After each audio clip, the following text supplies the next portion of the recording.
The silence of the vast Wyoming prairie was shattered by the weak, persistent cough of a child as Clara Matthews trudged along the dusty trail, her boots kicking up small clouds with each desperate step. The year was 1878, and Clara had been on her own for 3 days now, ever since the stagecoach had left her behind after an argument with the driver about her fare.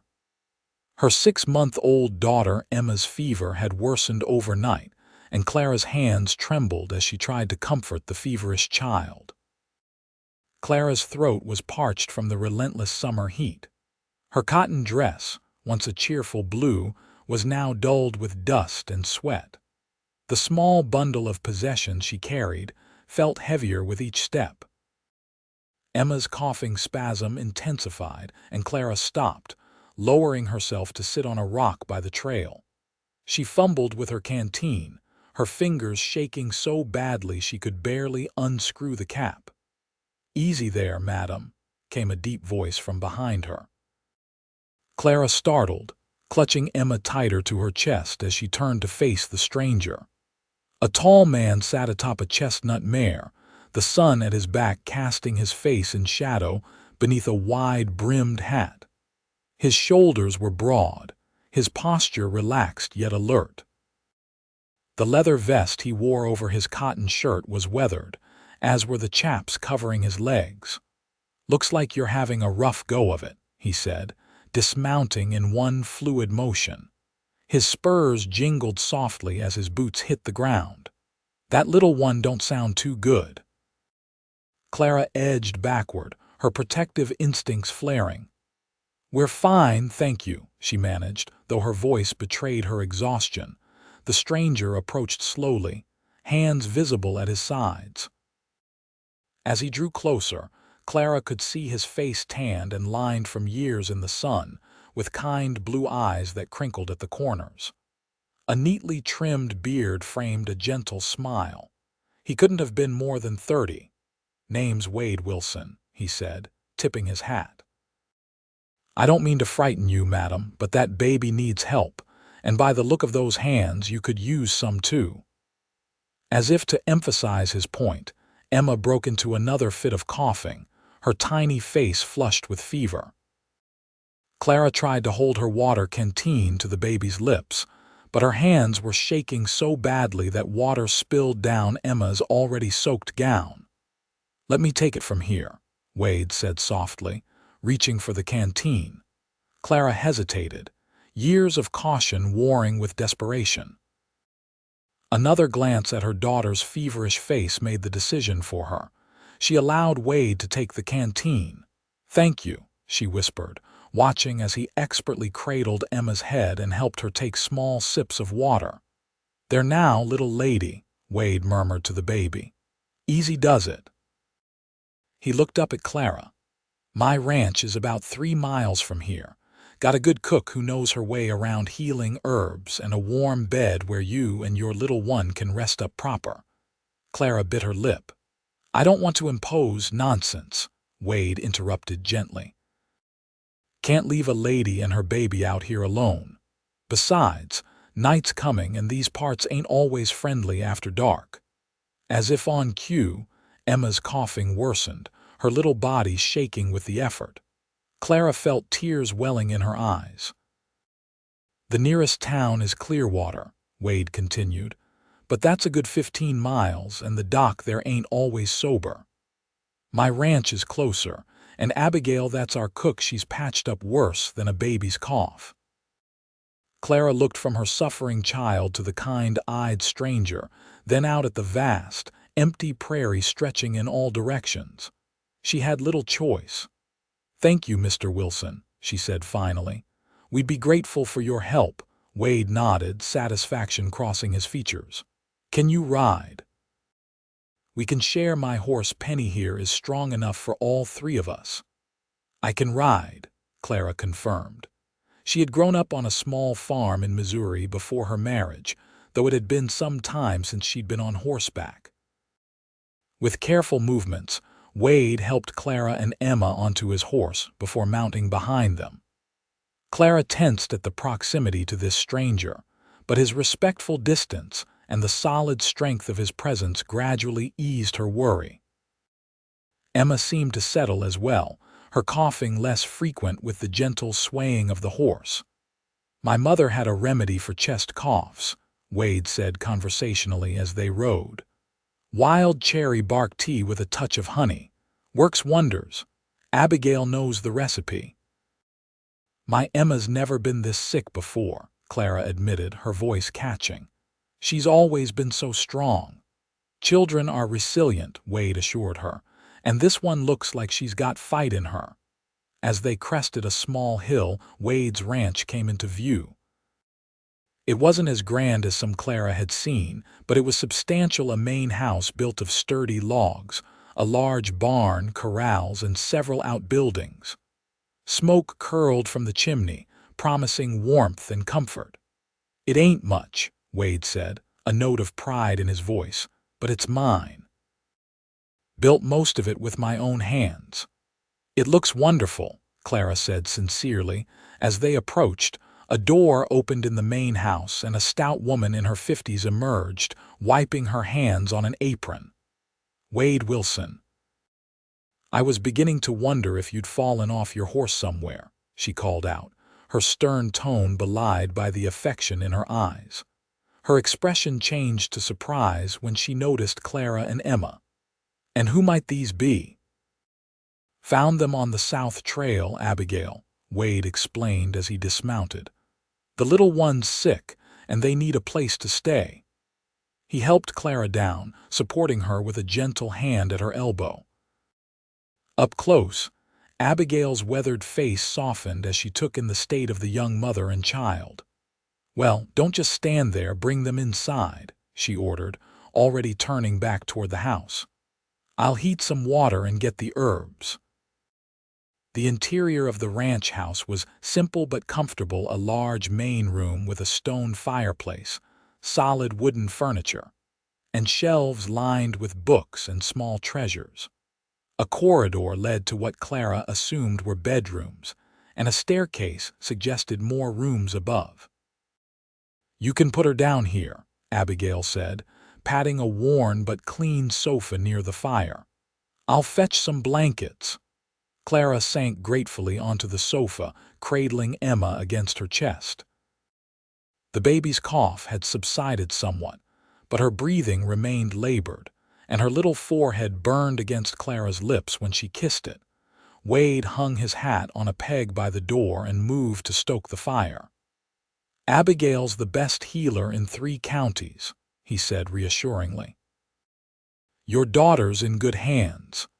Abigail returned with blankets and a basin of water.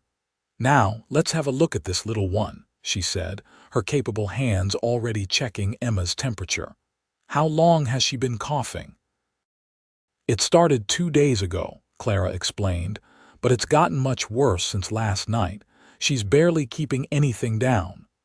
Abigail nodded, her experienced eyes assessing the situation. "Sounds like a chest infection. I've seen it before." "Wade, fetch me the wild cherry bark from the pantry and some of that honey we got from the Jameson place." Wade moved quickly to comply, and Clara found herself relaxing slightly in the presence of such calm competence. She watched as Abigail dampened a cloth and gently wiped Emma's flushed face. "Thank you," Clara whispered. "I don't know what I would have done if Mr. Wilson hadn't come along." Abigail's eyes softened. "That boy's got a good heart, always bringing home strays, though usually they're 4-legged. She patted Clara's hand. "Don't you worry. We'll have your little one feeling better in no time." Wade returned with the items Abigail had requested, and soon a kettle was steaming on the stove, filling the room with the earthy scent of medicinal herbs. While Abigail prepared her remedy, Wade brought Clara a cup of hot coffee and a plate of fresh bread with butter. "You need to keep up your strength," he said simply when she tried to protest. "Can't take care of your little one if you're falling over from hunger." The simple kindness nearly undid her. Clara felt tears welling in her eyes and quickly blinked them away. "I can't thank you enough," she said. Wade shrugged, looking almost embarrassed. Just doing what anyone would do. Not anyone, Clara corrected softly, remembering the stagecoach driver who had abandoned her and Emma without a second thought when she couldn't produce the additional fare he'd suddenly demanded. Something in her tone made Wade study her more closely. "Where were you headed, if you don't mind my asking?" Clara hesitated, unsure how much to reveal. "Clearwater," she finally said. "I have a cousin there who said she might have work for me." Wade nodded, not pressing for details she clearly wasn't ready to share. "Well, you're welcome to stay here until the little one is better. No sense rushing to Clearwater when she needs rest." Abigail returned with a small cup of her remedy, cooled enough for the baby. "Let's see if we can get some of this into her," she said, sitting beside Clara. "It'll help with the cough and fever." With Abigail's guidance, Clara managed to get a few spoonfuls of the medicine into Emma, who made a face at the taste but swallowed it down. Within half an hour, the baby's breathing seemed easier, and she drifted into a more peaceful sleep than she'd had in days. "There now," Abigail said, satisfied. "She'll need more of that every few hours, but I think she'll do just fine." She stood and gathered her supplies. "I've made up the room at the end of the hall for you two. It's small but clean." "I couldn't possibly," Clara began. "You certainly can," Abigail interrupted firmly.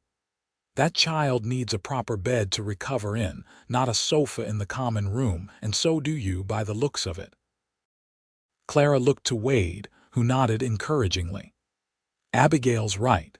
You both need rest." Too exhausted to argue further, Clara allowed herself to be led to a small but comfortable bedroom. A handmade quilt covered the bed, and fresh wildflowers stood in a jar on the bedside table.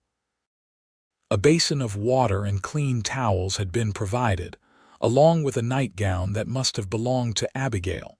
"Thank you," Clara whispered, overwhelmed by the kindness of these strangers. "Get some rest," Abigail advised. "I'll check on the little one through the night." Left alone with her sleeping daughter, Clara finally allowed the tears she'd been holding back to fall. She had been so frightened, so desperate, and now, against all odds, they were safe. She changed into the borrowed nightgown, washed the dust from her face and hands, and crawled into bed beside Emma, who was sleeping more peacefully than she had in days. As exhaustion claimed her, Clara's last thought was of Wade Wilson's kind blue eyes and gentle hands as he had helped her daughter drink water on that dusty trail. The soft morning light filtering through the curtains woke Clara. For a moment, she was disoriented, unsure where she was. Then the events of the previous day came rushing back, and she turned quickly to check on Emma. To her relief, her daughter was sleeping peacefully, her breathing much improved. When Clara placed a hand on her forehead, it was cooler than it had been in days. The herbal remedy had worked wonders. A soft knock at the door preceded Abigail's entrance. The older woman carried a tray with a steaming cup and a covered plate. "Thought you might be hungry," she said, setting the tray on a small table. "How's our patient this morning?" "Much better," Clara said gratefully. "Her fever's down and she's breathing easier." Abigail nodded, satisfied. "That wild cherry bark does the trick every time. She'll need more doses today, but I think the worst is past." She checked Emma's temperature with an experienced hand. "Yes, much improved. Now you eat something. There's fresh clothes in that trunk if you'd like to change. They might be a bit large, they belong to Wade's sister, but they're clean." Clara glanced at her own dust-stained dress. "Thank you. I'd appreciate that." "Wade's out seeing to the horses, but he'll be in for breakfast soon," Abigail added. "He was checking on you two half the night, worried as a hen with one chick." Her eyes twinkled with amusement. Clara felt a blush creep into her cheeks. "He's been very kind." "That he has," Abigail agreed. "Always was a soft touch for those in need." She headed for the door. "Come out when you're ready. No need to rush." After Abigail left, Clara ate the simple but delicious breakfast of scrambled eggs and biscuits. She found a blue calico dress in the trunk that, while a bit loose, was clean and presentable. She washed and dressed, then tended to Emma, who woke briefly to take some more medicine and a little milk before drifting back to sleep.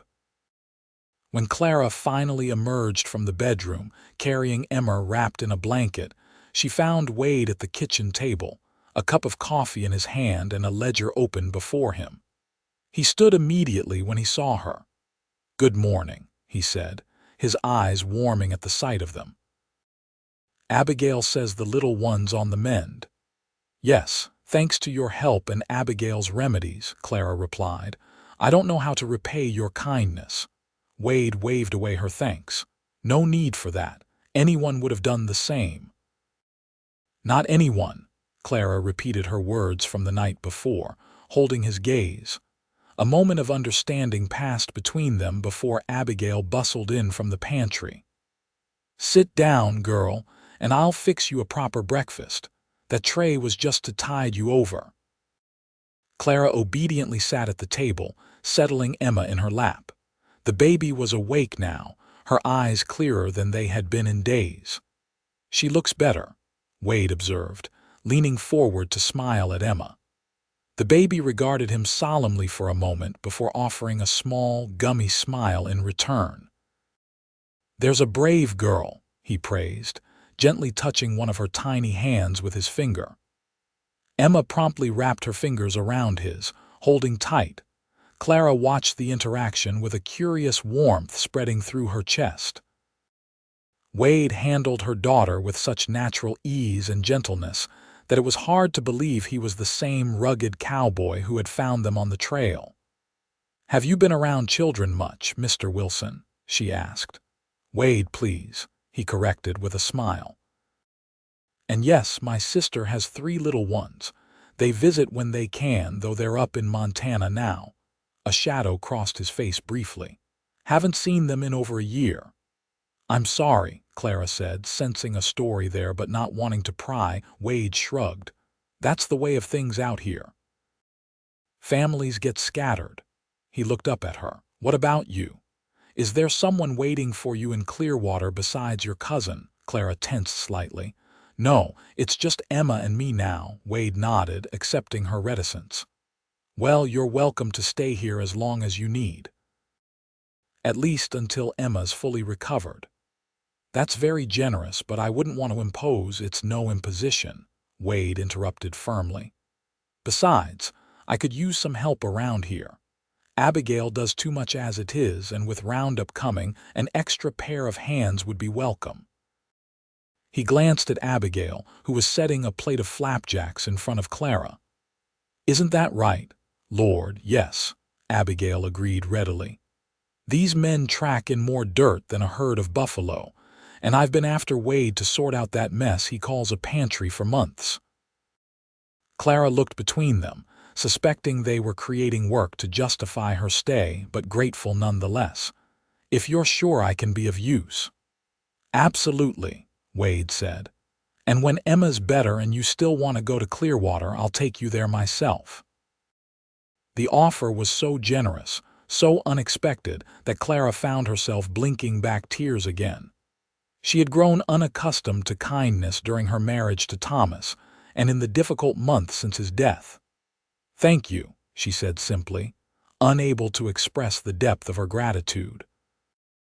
The next few days fell into a peaceful rhythm. Emma continued to improve, her cough subsiding and her appetite returning. Clara made herself useful around the ranch house, helping Abigail with cooking and cleaning, and gradually bringing order to the pantry that had indeed been in desperate need of organization. Wade was often out on the range, tending to his cattle and preparing for the upcoming roundup, but he always returned by supper time, his face lighting up when he saw Clara and Emma waiting at the table. In the evenings, after Emma was asleep, the 3 adults would sit by the fire, talking or simply enjoying the companionable silence. Clara learned that Wade had built the ranch from nothing after coming west 10 years earlier. He had started as a hired hand on various ranches, saving every penny until he could buy his own small spread. Through hard work and smart decisions, he had gradually expanded, and now ran a respectable operation with a growing herd of cattle and a reputation for fair dealings. "It must have been difficult, starting from nothing," Clara commented one evening as they sat on the porch, watching the sunset paint the western sky in brilliant oranges and pinks. Wade nodded, his profile thoughtful in the fading light. "Had some lean years at the beginning. Times I wasn't sure I'd make it through winter, but I was stubborn," he smiled slightly. "Still am, according to Abigail. It's impressive what you've built," Clara said sincerely. Wade turned to look at her, his eyes reflecting the sunset. "What about you, Clara, if you don't mind my asking? What brought you out here alone with a baby?" Clara took a deep breath. She had known the question would come eventually and found she wanted to answer it. Wade had earned her trust with his kindness and respect. "My husband, Thomas, died 6 months ago," she began. "He wasn't a kind man. When he died, I discovered he'd gambled away most of what we had. The bank took our house in Kansas City." She swallowed hard. "My cousin Charlotte wrote that she could help me find work in Clearwater, so I used what little money I had left to buy stagecoach tickets." Wade listened without interrupting, his face growing tight at the mention of her unkind husband. 3 days ago, the stagecoach driver suddenly claimed I hadn't paid enough for the tickets. He demanded more money I didn't have. When I couldn't pay, he put my trunk on the ground and drove off, leaving us there." Clara's voice grew bitter at the memory. "I started walking, thinking I could make it to the next town, but then Emma's cough got worse. And I found you," Wade finished softly. Clara nodded, wiping away a tear. "Yes, and I'm grateful every day that you did." Wade's hand moved as if to cover hers, then hesitated and withdrew. "I'm sorry for what you've been through, Clara. No woman should be treated that way." "It's in the past now," Clara said, straightening her shoulders. "I'm looking forward, for Emma's sake." Wade nodded, respect clear in his gaze. "That's a brave way to see it." They sat in companionable silence as the last light faded from the sky and stars began to appear. When Emma's cry came from inside the house, Clara rose to tend to her, but not before placing a gentle hand on Wade's shoulder. "Thank you for listening," she said softly. Wade covered her hand with his own for just a moment. "Anytime, Clara, anytime." As the days passed, Clara found herself thinking less about continuing to Clearwater and more about the life that seemed to be unfolding here at the ranch. Emma had fully recovered, growing stronger and more curious each day. She had taken to Wade completely, reaching for him whenever he entered a room and giggling delightedly when he bounced her on his knee or sang her off-key cowboy songs. For his part, Wade seemed equally enchanted with the baby, carving her tiny wooden toys in the evenings and bringing her wildflowers that he would help her examine, petal by petal. Clara often caught him watching Emma with a wistful expression, and sometimes, when he thought she wasn't looking, watching Clara with a warmth that made her heart beat faster. One morning, about 2 weeks after their arrival, Clara was hanging laundry on the line behind the house when she heard hoof beats approaching. A moment later, Wade rode into view, leading a second horse, a gentle-looking mare with a white blaze on her forehead. "Morning," he called, dismounting with his usual grace. "Thought you might like to see more of the ranch than just the house and yard." Clara eyed the mare uncertainly. "It's been a while since I've ridden." "Daisy here's gentle as they come," Wade assured her, patting the mare's neck. "And Abigail's happy to watch Emma for a few hours. Said it would do you good to get some fresh air and sunshine." The idea was tempting. Clara had been cooped up with household chores for days, and the vastness of the Wyoming landscape called to something in her soul. "If you're sure Abigail doesn't mind." "Already asked her," Wade said with a grin. "She practically pushed me out the door to come get you, said you've been working too hard and deserve a break." Clara laughed. "Well, if Abigail says so, I suppose I'd better comply. Let me just finish hanging these shirts and check on Emma." Half an hour later, Clara was mounted on Daisy, following Wade along a trail that wound through rolling grasslands dotted with wildflowers. The day was perfect warm sunshine, a gentle breeze, and sky so blue it almost hurt to look at it. Clara felt something tight in her chest begin to loosen as they rode, as if the open spaces were healing something she hadn't known was wounded. "It's beautiful," she said, gazing across the landscape to distant mountains hazy on the horizon. "Never gets old," Wade agreed.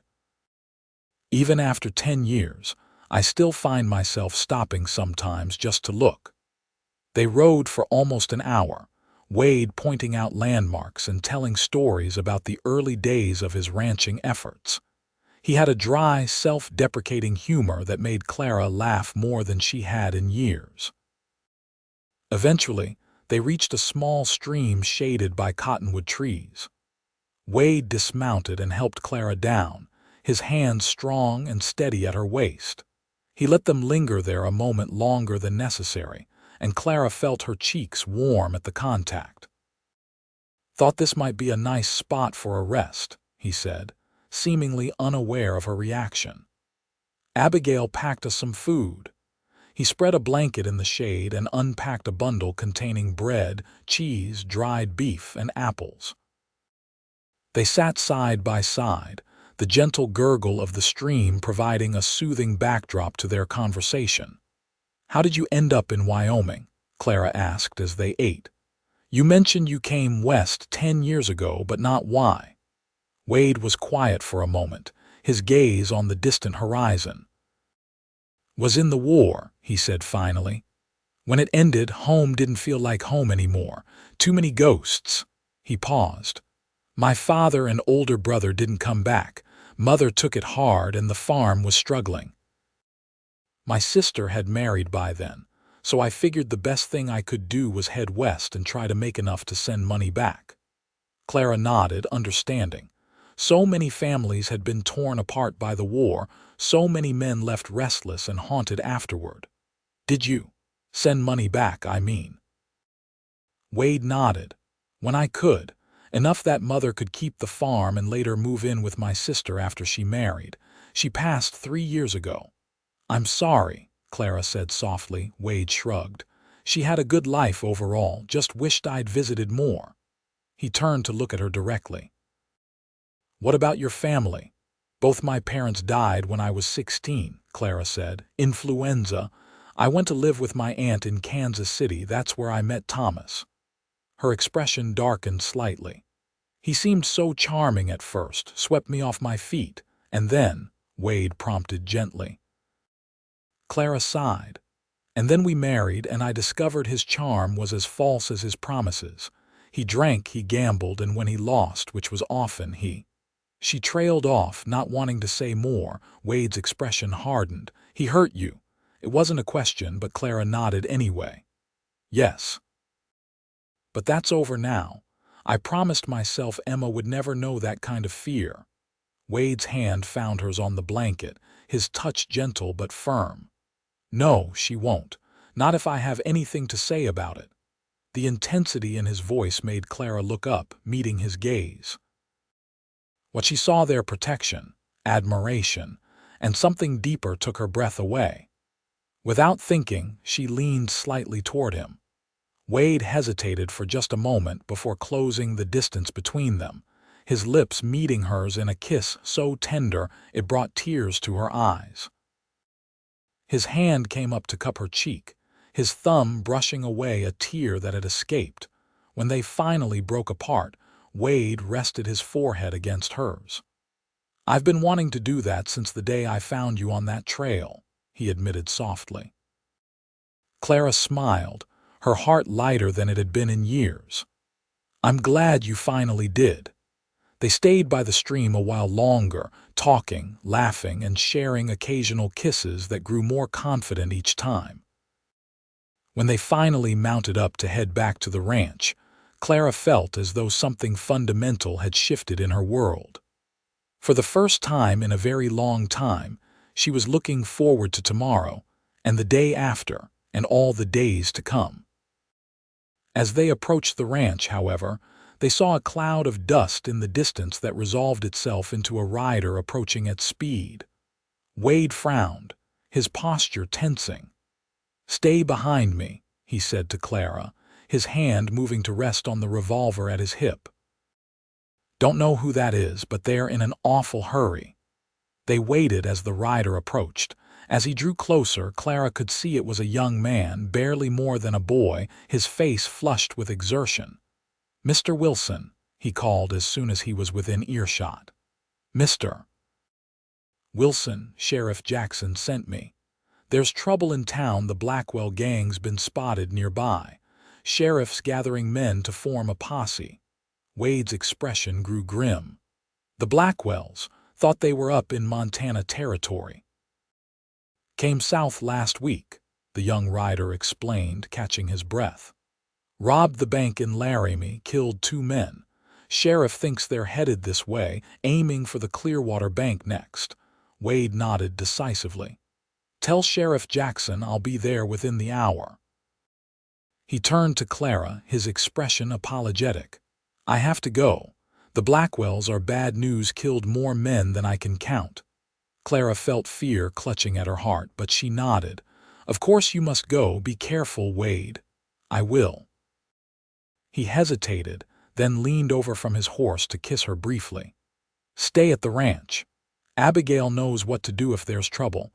There's a rifle above the fireplace, and she knows how to use it." The young messenger's eyes widened slightly at the kiss, but he wisely kept his thoughts to himself. "Come on, Tommy," Wade said to the boy. "I'll ride back with you after I see the ladies safely home." They returned to the ranch at a gallop. Abigail came out onto the porch at the sound of their approach, her expression turning serious as Wade quickly explained the situation. "Don't you worry," she told Clara. "Ain't the first time trouble's come through these parts, and it won't be the last. We'll be just fine." Wade dismounted long enough to gather some supplies and his rifle. Before leaving, he pulled Clara aside for a moment.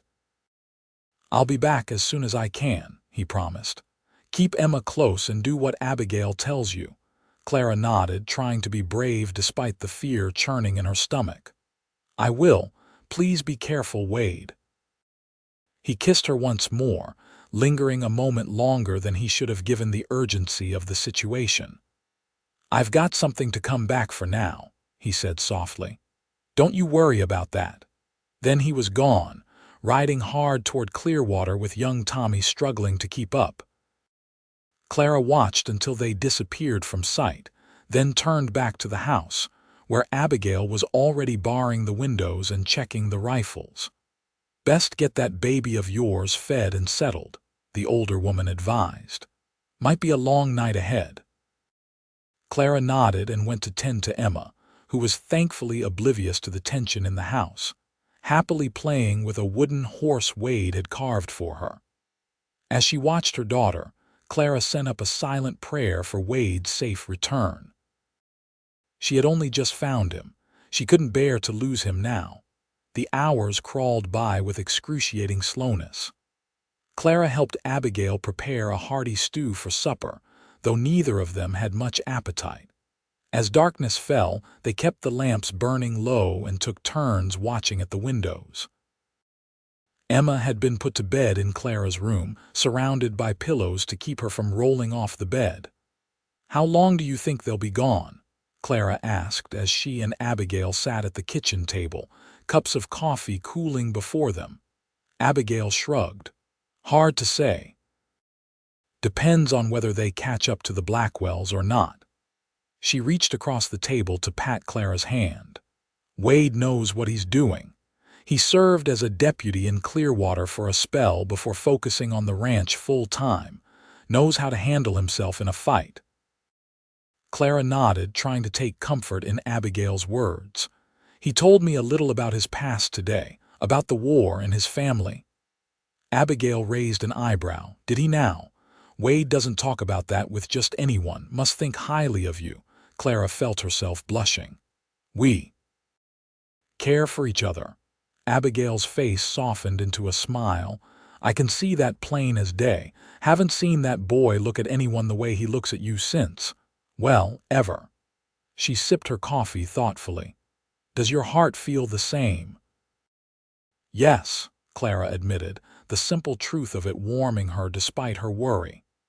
I didn't expect it, didn't think I'd ever trust a man again after Thomas. But Wade's different. That he is, Abigail agreed. Known him since he first came to these parts, thin as a rail and serious as a judge. Watched him build this place up from nothing but determination and hard work. Never known him to break his word or turn away someone in need. She fixed Clara with a knowing look. He'd make a good father to that little girl of yours. Clara's blush deepened. It's early days yet, Abigail. Maybe so, the older woman conceded.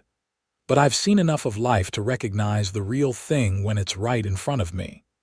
Before Clara could respond, a sound from outside caught their attention. Hoof beats, approaching fast. Both women tensed, Abigail reaching for the rifle she'd kept near at hand. Stay here, she ordered Clara, moving to the window and peering out cautiously. After a moment, her shoulders relaxed. It's Wade, she said with relief. Alone. Clara rushed to the door, throwing it open as Wade dismounted. His clothes were dusty and there was a dark smudge on his cheek that might have been gunpowder, but he appeared unharmed. Without thinking, Clara threw herself into his arms. Thank God you're safe, she whispered against his chest. Wade's arms tightened around her. Told you I'd come back, he murmured into her hair. Abigail appeared in the doorway, rifle still in hand. The Blackwells, she asked tersely. 2 dead, 1 wounded, 2 got away, Wade reported, his voice grim but satisfied. No casualties on our side, though Bill Hawkins took a bullet in the arm. And the wounded Blackwell, Abigail pressed, in Sheriff Jackson's jail. He'll hang, most likely. Wade's tone made it clear he thought that was no less than the man deserved. The other 2 were headed north last anyone saw. Sheriff's got men watching the trails, but I doubt they'll come back this way anytime soon. Abigail nodded, satisfied. Come inside, then. You look like you could use some food and rest. Wade allowed himself to be led into the house, keeping one arm around Clara's waist as if reluctant to let her go. Once inside, Clara insisted on heating water for him to wash up while Abigail served him a bowl of the stew they'd made earlier. Emma, he asked between bites. Sleeping peacefully, Clara assured him. She's had no idea anything was amiss. Wade nodded, relief evident in his features. Good. No child should have to worry about such things. After he'd eaten, Wade washed the dust and gunpowder from his face and hands, then sat heavily in his chair by the fire. The events of the day had clearly taken a toll, and exhaustion was written in every line of his body. You should get some rest, Clara told him, laying a gentle hand on his shoulder. He caught her hand and brought it to his lips. I will. Just wanted to make sure you and Emma were safe first. We are, thanks to you, Clara said softly. Abigail, observing this exchange, made a show of yawning. Well, I'm for bed. Been a long day for all of us. She gave Clara a meaningful look before heading toward her room. Don't stay up too late, you two. When they were alone, Wade pulled Clara down to sit beside him on the sofa. For a long moment, he simply held her, his face buried in her hair as if reassuring himself that she was real and safe. I was so worried about you, Clara admitted, her fingers tracing the line of his jaw, when you rode off with that boy. I know, Wade said. I was worried too about leaving you and Emma here, if the Blackwells had decided to come this way instead. Clara shuddered at the thought. But they didn't. And you're back safe. Wade nodded, his expression growing serious. Clara, today made me realize something. Life out here can be unpredictable, sometimes dangerous, makes a man think about what's important. He took her hands in his. And what's important to me is you and Emma. Clara's heart began to race. Wade, I know it's fast, he interrupted. We've only known each other a few weeks. But I've never been more certain of anything in my life. His blue eyes held her steadily. I love you, Clara, you and Emma both, and if you'll have me, I want to make a life with you here. Clara felt tears welling in her eyes, but they were tears of joy. We love you too, she whispered. Emma adores you, and I never thought I could feel this way again, never thought I'd trust enough or hope enough. She squeezed his hands. But I do. I love you, Wade Wilson. The smile that broke across his face was like sunrise after the longest night. He pulled her close and kissed her deeply, pouring all his love and promise into the contact. When they finally broke apart, both breathless, he rested his forehead against hers. Does this mean you're staying? He asked, a hint of vulnerability in his voice. Not going on to Clearwater. Clara smiled, her decision already made. This is home now, for both of us. The next morning, Clara woke to the sound of Emma's happy babbling from her makeshift crib. The events of the previous day came rushing back the ride with Wade. The news of the Blackwell gang, the anxious waiting, and finally, Wade's return and his declaration of love. She smiled, a deep contentment settling in her heart as she rose to tend to her daughter. Emma greeted her with upraised arms and a gummy smile, her earlier illness completely forgotten. Good morning, sweet girl, Clara cooed, lifting Emma and kissing her chubby cheeks. Did you sleep well? Emma responded with more happy babbling, her small hands patting Clara's face. As Clara changed and dressed her daughter, she found herself humming a cheerful tune, her spirits lighter than they had been in years. When they emerged from the bedroom, they found Wade and Abigail already at the kitchen table, sharing coffee and conversation that halted when Clara appeared. Wade stood immediately, his face lighting up at the sight of them. Morning, he said, coming to meet her and placing a kiss on her cheek before tickling Emma under her chin. And good morning to you too, little miss. Emma giggled and reached for him without hesitation. Wade took her in his strong arms, balancing her expertly on his hip as if he'd been doing it all his life. Sleep well?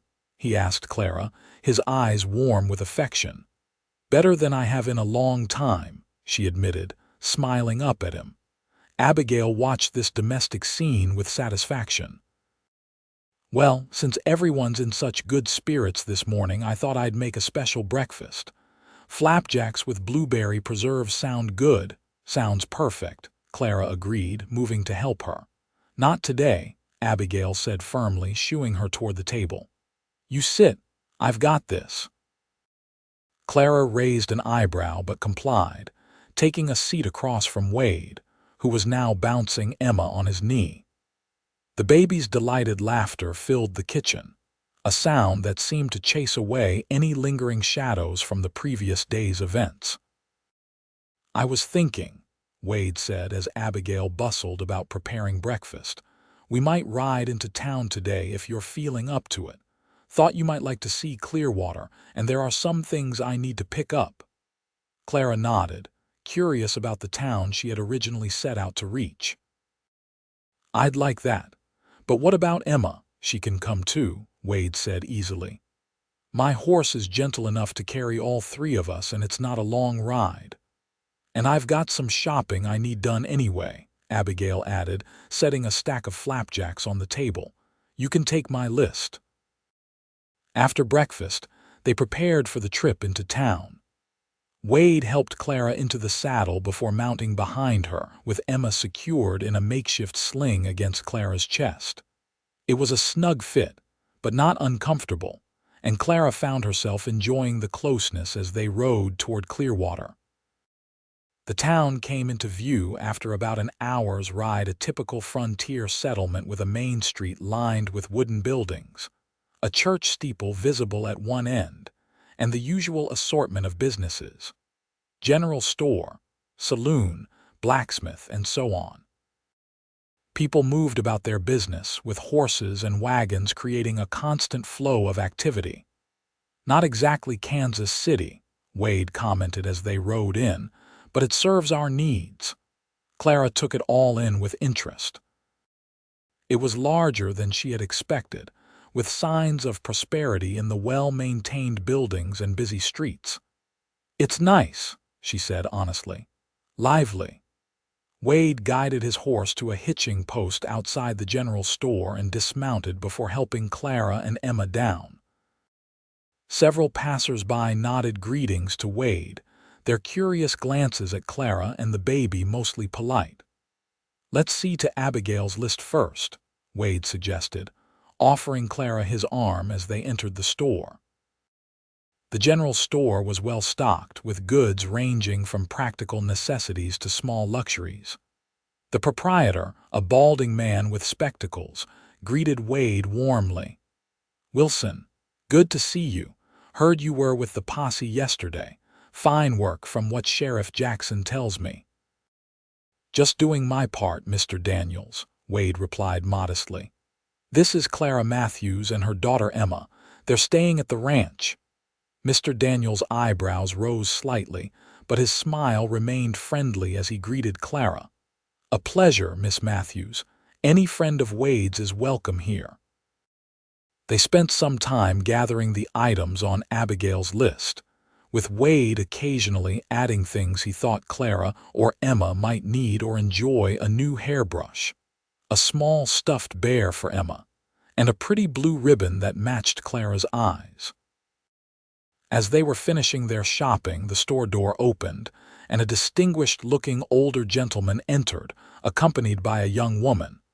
The man's eyes widened in recognition when he saw Wade. "Wilson, just the man I wanted to see."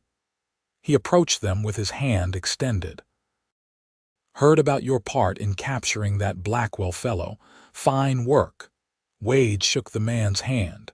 "Thank you, Judge Porter. Just glad we got at least one of them."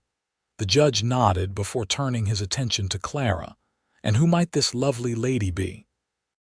"Clara Matthews and her daughter Emma," Wade introduced them.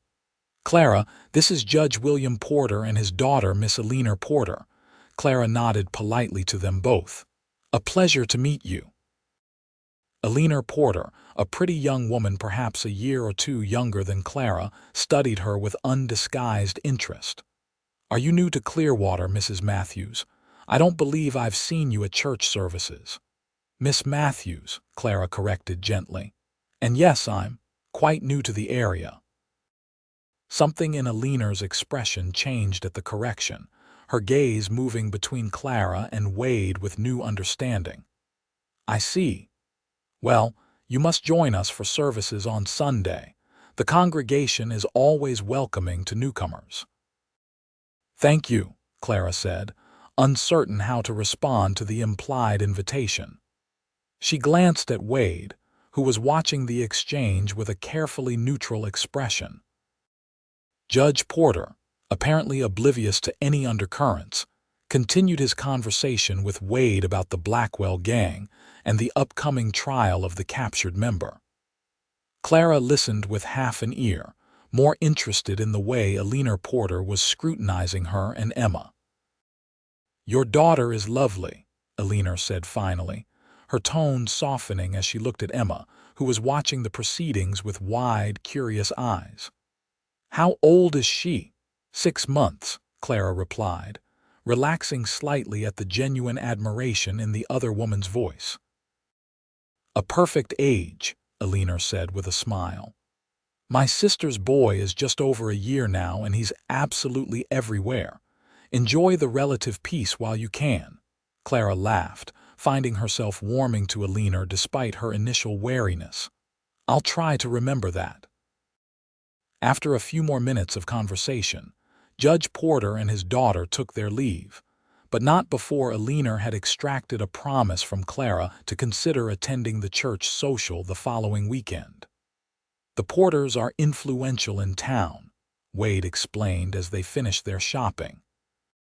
"The judge is fair-minded and well-respected. Alina runs most of the charitable work in the area." Clara nodded, understanding the social dynamics at play. "She seems nice, if a bit curious." Wade's mouth quirked in a half-smile. "Small towns run on curiosity. And you're something new to be curious about a pretty young woman with a baby staying at confirmed bachelor Wade Wilson's ranch." His expression grew more serious. "Does that bother you? The talk there's likely to be?" Clara considered the question carefully. In her previous life, appearances and social standing had been important.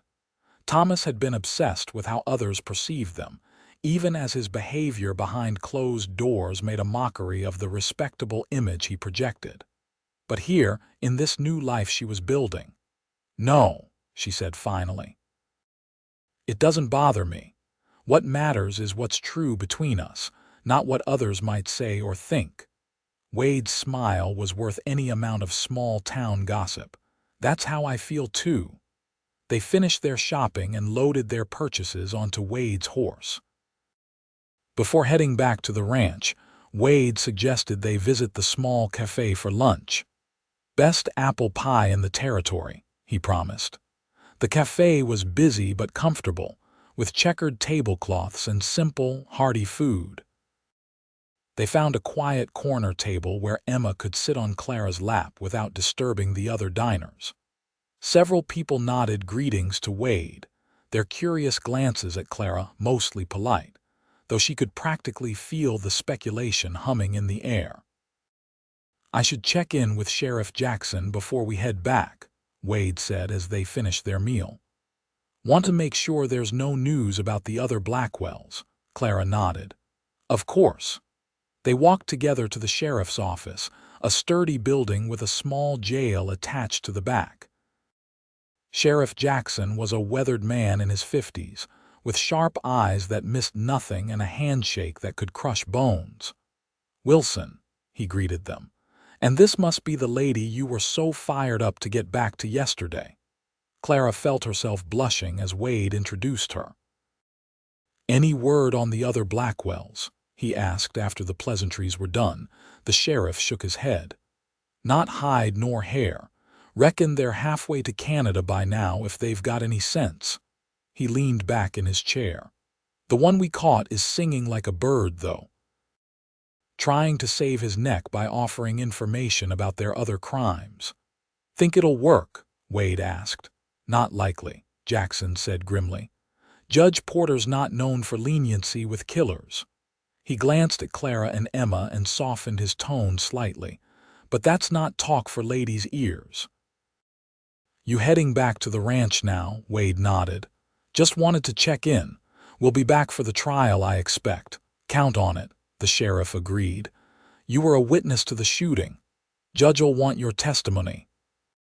As they left the sheriff's office, Clara noticed Wade scanning the street with a careful eye, his posture alert despite his casual manner. "Are you worried the other Blackwells might come back?" she asked quietly as they walked back to where they'd left the horse. Wade considered his answer before speaking. "Not particularly. Like Jackson said, they're probably long gone, but in my experience it pays to stay alert." He helped her mount the horse, passing Emma up to her before swinging up behind them. "Don't worry, though. You and Emma are safe with me." Clara believed him. In the short time she'd known Wade Wilson, he had proven himself to be a man of his word, steady and reliable in a way Thomas had never been. As they rode back toward the ranch, the sun warm on their backs and Emma contentedly dozing in her arms, Clara felt a deep sense of rightness settle over her. This was where she belonged. With this man in this place, building a life that until a few weeks ago she couldn't have imagined. The thought filled her with quiet joy as the ranch came into view, Abigail's figure visible on the porch, waving in welcome. They settled into a comfortable routine over the next few weeks. Clara took over much of the cooking and housekeeping, freeing Abigail to focus on her beloved garden and her herbal remedies, which she sold to folks in town for extra income. Wade worked from dawn to dusk most days, tending to the cattle and the endless tasks that came with running a ranch, but he always made time for Clara and Emma in the evenings. Those evenings became the heart of their days. After supper, they would sit on the porch if the weather was fair, or by the fire if it was cool, talking about their days, making plans, or sometimes simply enjoying the comfortable silence between them. Wade would often read aloud news from the territorial papers or chapters from one of the well-worn books on his shelves. Clara discovered he had a particular fondness for Shakespeare, which surprised and delighted her. Emma thrived in the ranch environment. She began to crawl, exploring every corner of the house under the watchful eyes of 3 adults who adored her. Her first tooth appeared, causing several sleepless nights that Wade weathered alongside Clara, walking the floor with the fussy baby so Clara could get some rest. "You don't have to do this," Clara told him one night, finding him in the kitchen at 3 in the morning. Emma cradled against his shoulder as he hummed a soft tune and patted her back. Wade looked up with tired but contented eyes. "I want to," he said simply. "She's family now." The words brought tears to Clara's eyes. Family. Something she had longed for but never truly had with Thomas. Wade saw her expression and held out his free arm, pulling her into a gentle embrace that included both her and Emma. "We're a family," he repeated softly against her hair. "The 3 of us." A week later, Wade took Clara into town again, this time leaving Emma with Abigail. He was mysteriously tight-lipped about the purpose of the trip, deflecting Clara's curious questions with a smile and a promise that she would understand soon enough. Their first stop in Clearwater was the sheriff's office, where Wade had a brief, private conversation with Sheriff Jackson that left the lawman looking pleased and nodding in approval. Next, they visited Judge Porter's home, a handsome 2-story house at the respectable end of town. "Wade, what are we doing here?" Clara asked as he helped her down from the horse. "Trust me," he said, his eyes twinkling with a secret he was clearly enjoying keeping. Judge Porter received them in his study, a book-lined room that spoke of education and refinement. He greeted them both warmly, though Clara noticed a certain formality in his manner today that hadn't been present in the general store. "Miss Matthews, it's a pleasure to see you again," the judge said, gesturing for them to sit. "I understand from Mr. Wilson that congratulations are in order." Clara looked to Wade in confusion. "Congratulations." Wade took her hand, his expression suddenly serious but full of love. "I wanted to do this properly," he said, "with witnesses and everything official." He took a small box from his pocket and opened it to reveal a simple gold band. "Clara Matthews, will you marry me and make our family complete?" Clara's breath caught in her throat. Though they had spoken of love and family, this formal proposal, the ring, the presence of the judge, it made everything suddenly, wonderfully real.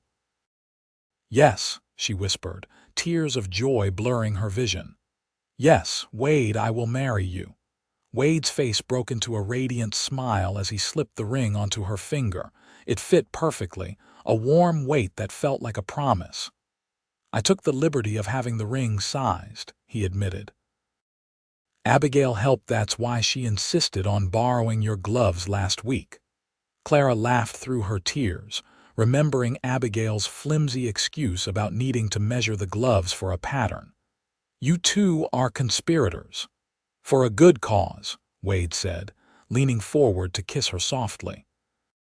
Judge Porter cleared his throat discreetly. "I've taken the liberty of preparing the necessary documents," he said, indicating some papers on his desk. "Unless you wish for a church ceremony, I'm authorized to perform the marriage immediately." Clara looked at Wade in surprise. "Today, now." "If you want," he said, suddenly uncertain. "We can wait, have a proper wedding with guests and all if you'd prefer." "No," Clara interrupted, her heart full. "Today is perfect." She didn't need a fancy ceremony or a crowd of well-wishers. All she needed was Wade and the promise of their life together. Judge Porter nodded, pleased. "Excellent. We'll need one more witness besides myself. Perhaps Sheriff Jackson, if I might suggest," came a voice from the doorway. "I would be honored to serve as witness." They turned to see Alina Porter standing there, a warm smile on her face. "Father mentioned you might be coming today," she explained. "I hope I'm not intruding." "Not at all," Clara said, touched by the offer. Though she didn't know Alina well, there was a genuine kindness in the other woman's manner that made her presence feel right. The ceremony was brief but meaningful. Judge Porter spoke eloquently about the responsibilities and joys of marriage, and when Wade and Clara exchanged their vows, there was a depth of feeling in their words that moved even the judge.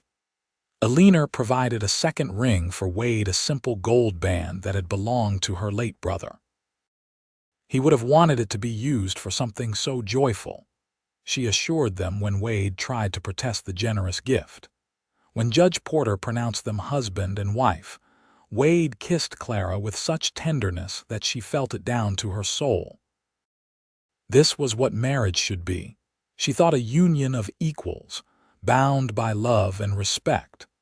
After signing the marriage certificate and accepting congratulations from the Porters, they rode back to the ranch, Wade's arm secure around Clara's waist. The gold band on her finger caught the sunlight, sending small flashes of brightness that seemed to mirror the joy in her heart. "Mrs. Wilson," Wade murmured against her ear as they rode. "Has a nice ring to it, don't you think?" Clara leaned back against his solid warmth. "It does indeed, Mr. Wilson." Abigail was waiting for them on the porch, Emma in her arms. The older woman's face broke into a wide smile when she saw them, and she held Emma up to wave. "Look who's back, little one. Your mama and papa are home." The words mama and papa brought fresh tears to Clara's eyes. Wade helped her down from the horse, and together they approached the porch, a family complete at last. "Well," Abigail demanded, her eyes going to Clara's hand. "Did he do it proper?" Clara laughed, holding out her hand to display the ring. "He did. We're married, Abigail." Judge Porter performed the ceremony right there in his study. Abigail's face lit up with delight. "Well, isn't that something? And here I was, planning a special supper to celebrate your engagement. Guess it'll have to be a wedding supper instead." Wade took Emma from Abigail's arms, lifting the baby high above his head to her delighted giggles before bringing her down for a kiss. "What do you think, little one? Ready to be a Wilson officially?" Emma responded by patting his cheeks with her small hands, a gesture of affection that made them all laugh. "I've already started the paperwork for her adoption," Wade told Clara. "Sheriff Jackson's going to help push it through. She'll be Emma Wilson before the month is out." Clara's heart felt so full it might burst. "Thank you," she whispered, reaching up to touch his face, "for everything." That evening, after a celebratory supper that featured Abigail's best cooking and a bottle of wine Wade had been saving for a special occasion, they sat on the porch watching the sunset. Emma had been put to bed, tired out from all the excitement of the day, and Abigail had tactfully retired early, leaving the newlyweds to their privacy. "Happy?" Wade asked, his arm around Clara's shoulders as they gazed at the brilliant colors painting the western sky. "More than I ever thought possible," Clara answered truthfully. She turned to look at him, this man who had changed her life so completely in such a short time. "When you found Emma and me on that trail, I was at my lowest point. I had no hope, No future I could see beyond just surviving day to day. She took his hand, running her thumb over the gold band that matched her own.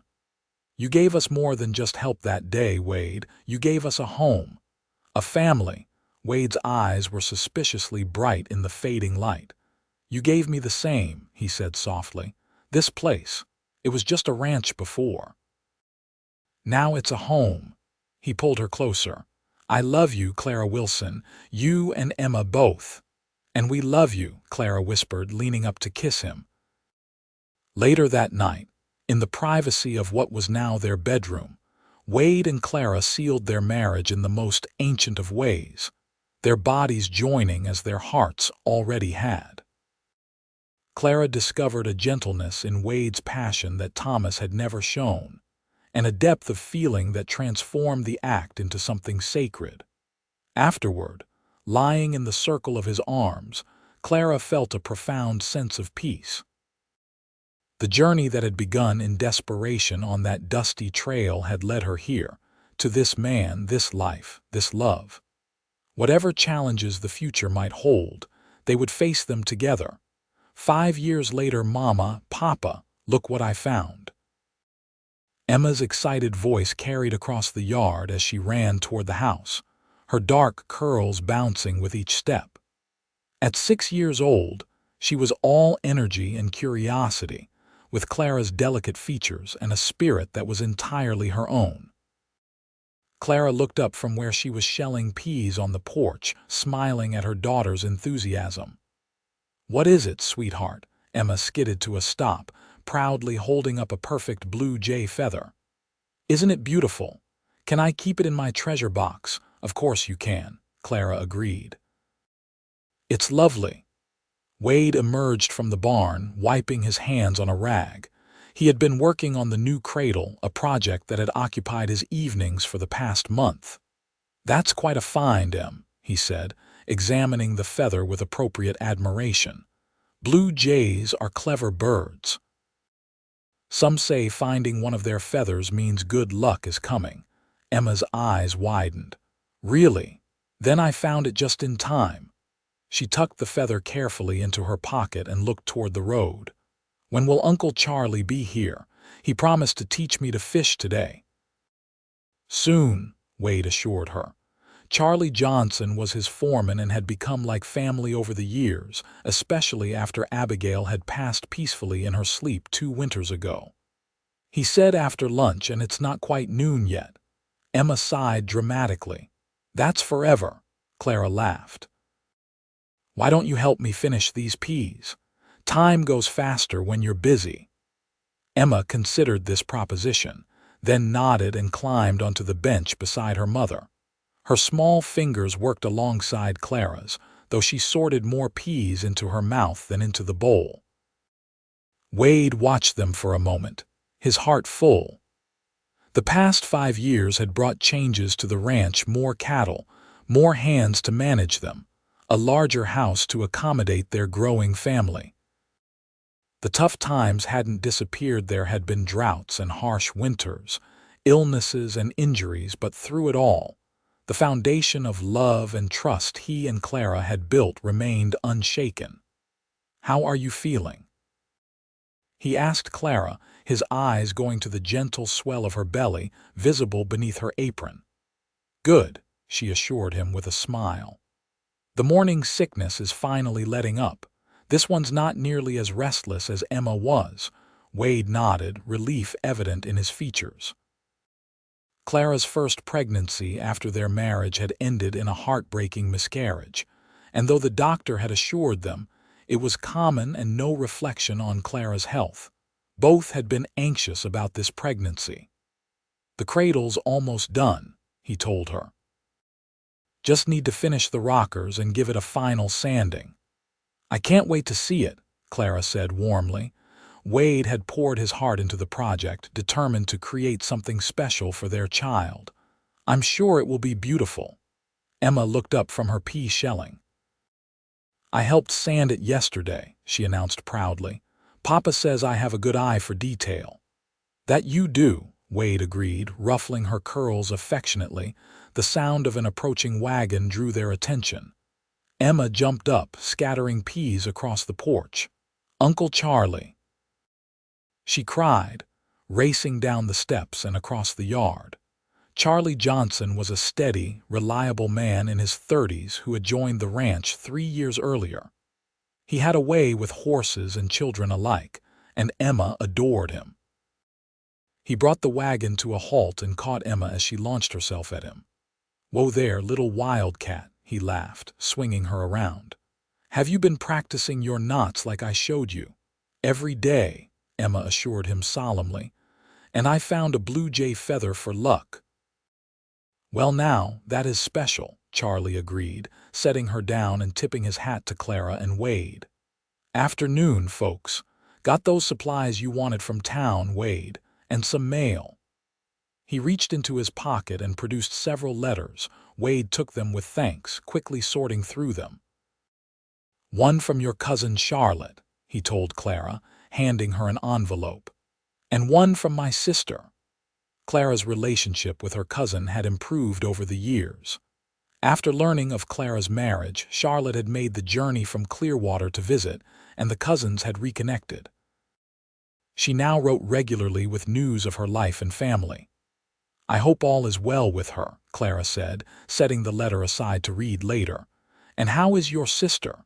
Still enjoying Montana?" "According to her last letter, yes," Wade said, "though she mentions they might visit in the spring." He looked up at Charlie. "Any news in town?" Charlie's expression turned serious. "Matter of fact, yes. That Blackwell that escaped the posse 5 years back. Word is he was caught in Denver last month, being brought back here for trial." Wade's jaw tightened. The Blackwell gang was a chapter of their lives he had hoped was closed. The captured member had been tried and hanged, but the two who escaped had never been found. Until now, it seemed. "When?" he asked tersely. "Next month, according to Sheriff Patterson," Charlie replied. Sheriff Jackson had retired 2 years earlier, passing the badge to his younger deputy. "Thought you'd want to know since you were part of the original posse." Wade nodded, his expression grim. "Thanks for letting me know." Clara watched the exchange with concern. Though Wade rarely spoke of that day with the posse, she knew it had affected him deeply. The violence had reminded him too much of his war experiences, memories he preferred to keep buried. "Well, enough of that," Charlie said, sensing the shift in mood. "I promised a certain young lady a fishing lesson." He winked at Emma, who was practically vibrating with excitement. "That is, if your mama and papa say it's all right." "Can I, please?" Emma begged, turning pleading eyes on her parents. Wade's expression softened as he looked at his daughter. "Of course you can, Em. Just mind what Uncle Charlie tells you and be careful near the water." "I will," Emma promised, already running to fetch her hat. Clara stood and went to Wade's side, slipping her hand into his. "Are you all right?" she asked quietly. Wade squeezed her hand reassuringly. "I'm fine. Just surprised to hear about Blackwell after all this time." He forced a smile. Nothing to worry about, but Clara knew him too well to be entirely convinced. That night, after Emma was asleep, she found Wade sitting on the porch, staring out at the star-filled sky with a troubled expression. "Talk to me," she said softly, sitting beside him. Wade was silent for a long moment before speaking. "I keep thinking about that day, the posse, the shooting." He ran a hand through his hair. "We killed 2 men, Clara. I killed one of them." "They were dangerous men who had already killed others," Clara reminded him gently. "I know," Wade sighed. "And I'd do it again to protect innocent people, but it doesn't make it any easier to live with." He turned to look at her, his eyes troubled in the moonlight. "That day, coming back to you and Emma, it was like stepping from darkness into light. You gave me a reason to put that violence behind me." Clara took his hand. "And you have. You're the gentlest, most loving man I know." "But the past is never really gone, is it?" Wade mused. It just waits for moments like this to resurface. Clara leaned her head against his shoulder. The past shapes us, but it doesn't define us. You taught me that. She placed her free hand over her swelling belly. Our future is what matters now. Wade covered her hand with his own, feeling the firmness beneath that represented new life, new hope. You're right, he said, his voice steadier. Our future. They sat together in companionable silence, watching the stars and listening to the familiar night sounds of the ranch, the distant lowing of cattle, the soft nickering of horses in the barn, the whisper of wind through the cottonwoods. Their life together had begun in a moment of crisis, with a baby's cough and a mother's shaking hands, but it had grown into something strong and enduring. "Remember the day we met?" Wade asked suddenly. "You were so determined to take care of Emma all by yourself, even though you could barely hold the canteen steady." Clara smiled at the memory. "I was terrified of accepting help from a stranger, after Thomas. I didn't trust easily." "And yet you let me help," Wade said, wonder still in his voice after all these years. "You trusted me with your baby." "Something told me I could," Clara said simply. "Something in your eyes, your voice when you said, 'Let me take it from here.' I knew somehow that you were different." Wade turned to face her, taking both her hands in his. "Best decision I ever made, stopping on that trail that day." He leaned forward to kiss her gently. "I love you, Clara Wilson, more today than yesterday and not as much as tomorrow. And I love you," Clara whispered against his lips. "Always." As they sat together under the vast Wyoming sky, Clara reflected on the journey that had brought them here. From a desperate woman with a sick child and shaking hands to the confident, loved wife and mother she was now. From a lonely rancher haunted by his past to the devoted husband and father Wade had become. Life in the West was never easy. There would always be hardships to face, challenges to overcome. But they would face them together, their love a shelter in any storm, their family the greatest blessing either could have imagined. And it had all begun with those simple words, spoken with kindness and strength. "Let me take it from here."